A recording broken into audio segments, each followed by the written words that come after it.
Yann, qu'est-ce que tu peux nous dire à propos d'Anna? Alors Anna, c'est le personnage central de l'histoire. On découvre qu'elle a disparu de l'école, c'est-à-dire que sa mère vient la chercher et ne la trouve pas. C'est un personnage qui est apparu assez tôt dans l'écriture. Dans la première version du scénario, Anna était une vraie petite fille, hein. Oui. T'avais fait ce choix-là. Alors qu'est-ce qui t'a amené à la transposer en dessin animé? Alors quand le projet a été développé au départ, c'était en 2009, j'étais parti avec l'idée de faire un enfant qui apparaissait de dos. Je ne voulais pas que cet enfant puisse représenter un enfant en particulier. Je voulais qu'il puisse représenter tous les enfants. Le film ne s'est pas fait, mais j'ai gardé l'idée qu'il fallait un personnage différent. Autre chose, ouais. Voilà. J'ai travaillé de manière à réduire au maximum les choses, c'est-à-dire avoir moins de décors, avoir moins de personnages qui apparaissaient, et surtout avoir une identité graphique plus forte. Il est apparu que Anna, en tant qu'enfant animé, permettait plein de choses. Déjà, elle permet aux enfants de s'identifier plus facilement, mais aussi par tous les parents comme étant mon propre enfant en fait. On a travaillé de manière à faire en sorte que justement Anna, qui n'apparaissait pas en version animée au départ, puisse vraiment avoir plus d'impact en fait dans l'histoire. En fait, Anna, c'est une représentation du fantasme de la mère. C'est-à-dire que la mère imagine voir son enfant dans une forêt et elle va se mettre à la suivre. Puis, elle va sortir de ce contexte-là et devenir le narrateur à proprement parler. Et elle va nous amener sur chaque élément de l'histoire. C'est vraiment elle qui va nous présenter cette histoire, nous spectateurs, et on va être amené par ce personnage-là vers l'issue du film.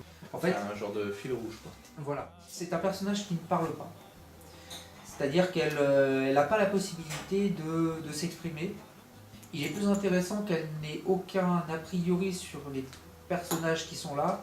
La volonté, c'est que elle dise, voilà, il y a une situation, regardez-la, et comment est-ce que vous la ressentez? Comment est-ce que vous l'interprétez? C'est vraiment ça, elle nous laisse notre libre arbitre à nous en tant que spectateurs, mais aussi en tant qu'individu. C'est vraiment ça l'idée et la force du propos. Et puis aussi, c'est un défi pour nous. Faire de l'animation dans un film de prise de vue réel, on voit ça dans des grands films comme Qui veut la peau de Roger Rabbit ou bien Peter et le Dragon.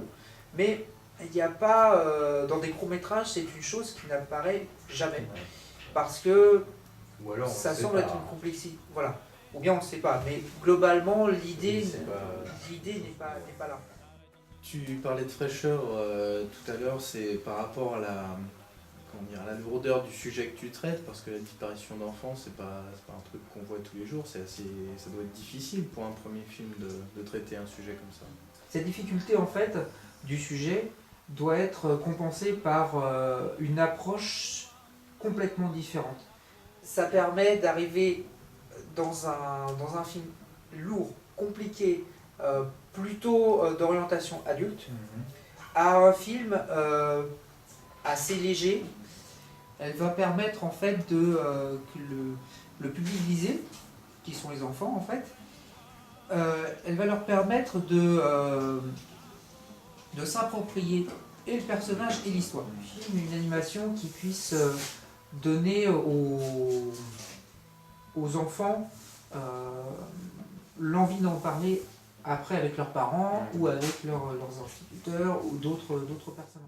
Oui, donc c'est vraiment un film qui se veut préventif.